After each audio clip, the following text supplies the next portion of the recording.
Welcome back. You're still watching Your Story. Now, August is Women's Month in South Africa, and through the month we've been looking at the many challenges that women are still facing, but also celebrating their successes. We've seen more and more women breaking through and rising in areas once dominated by men. One such sector is the nuclear industry, and for more on that, I'm now joined in studio by Ms. Nomathemba Radebe, who is the President of Women in Nuclear South Africa, Windsor, and Mr. Gaopalelwe Santswere, who is the President of the SA Young Nuclear Professionals. So both of you, thanks very much for joining us. Welcome to the program. Thank you very much. All right, let me start with you, Nomathemba. 2003, I think, is when Windsor was formed, so it's been a few years now, more than a decade. Yes. How far have you come in the journey of getting more and more women into the nuclear industry? From 2003, if you can look at statistics, I don't have that offhand. I would make an example with NEXA. They have women in the excess of 800, around 800. You look at ESCOM, maybe around 500. We have moved from maybe, I would say, 20% to something like 70%. All right. Even in management. All right. And I suppose, GP, dealing with young people, are you managing to attract more and more young women in particular into the nuclear industry? Is that happening? Is it something that they're finding as a career path? Yes, definitely, Peter. I mean, we've seen quite a number of an increase in terms of women participation in sign-ups, because we encourage a lot of young women to get into the STEM subject. Even yesterday, sign-ups was represented by a very, very progressive woman who just joined us last year. And also in terms of our executive structure, we have now seen balance in terms of women representation in the structure. So we are quite seeing a lot of young women forming part of sign-ups as also as Windsor in terms of joining the nuclear industry. All right. Nomathemba, what sort of challenges are women facing? I mean, this is an industry that I'm sure at one stage you can count on one hand the number of women who are involved. What sort of challenges are you still having to deal with, overcome, and are you winning? I think our country, we're still facing patriarchy, but we're seeing it actually moving away from that. We also still faced with, we have a lot of young women who are in a childbearing age. That is also a challenge for us. Mm-hmm. So yesterday you had a conference, a Women in Nuclear conference, and I just wonder what came out of that. Was that an affirmation of the progress that's being made? What sort of messages came through? One of the things that we did was firstly to celebrate the women in the nuclear industry, the stride they've made, and secondly to say that what conversations are relevant for them in order to ensure that the transformation happens. We need to have a lot of women into the nuclear sector, because we've seen that the nuclear sector is more male dominated. So the conversation there was that women should come out of the comfort zone they've been sitting at, to say now we are here, we are available to make sure that women can lead the nuclear industry forward. All right, so both of you wear different hats, but both of you belong to the Nuclear Industry Association of South Africa, NIASA. And I'm just wondering, when we talk nuclear, a lot of people think of Kuberg and perhaps images of NEXA at Pelindaba. Yes. But it's a wide area, isn't it? Tell us a little bit about where else the nuclear industry finds itself. For instance, we've got nuclear medicine.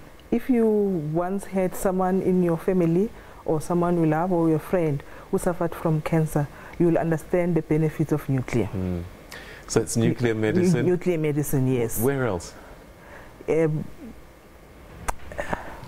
We've got agriculture also. Remember now, we're experiencing drought. So one of the things that we do is to use nuclear technique to have a drought resistance crop, so that even when you suffer from drought, you can still have the best, you can have food security. And now you've seen that a lot of beef, Botswana, I'll make use of Botswana. Yeah. Botswana now, they've got a lab that uses nuclear science to ensure that the product, the meat that they produce there, it's of a certain quality that is around the world can be accepted in terms of the standards.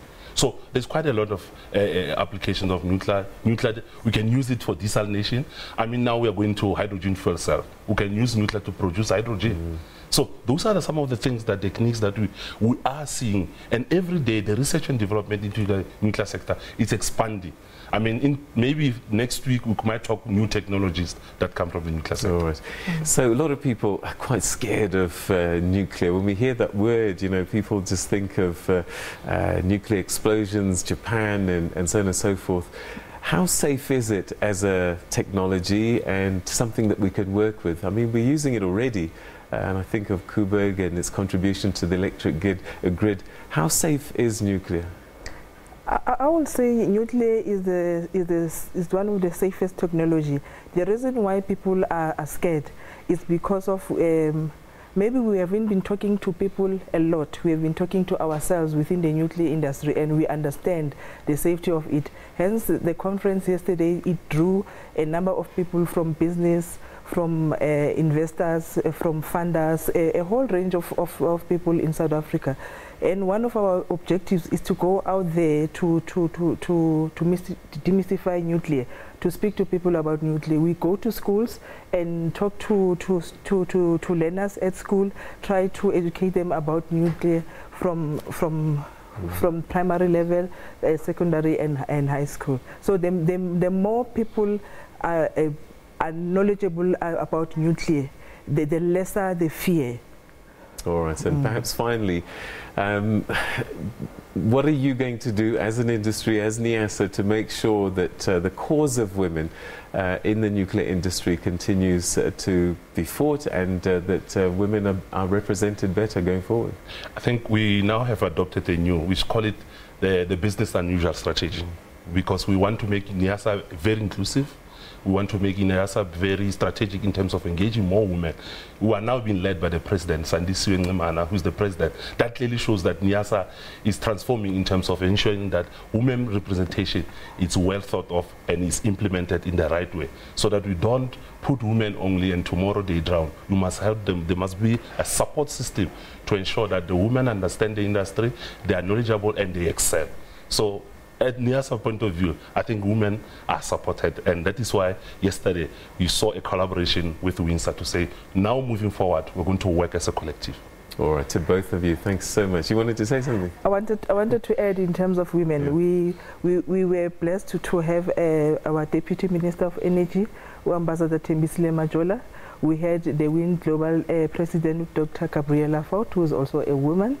We had a whole number of doctors within the room who are women, which shows that within the nuclear industry, women are really progressing.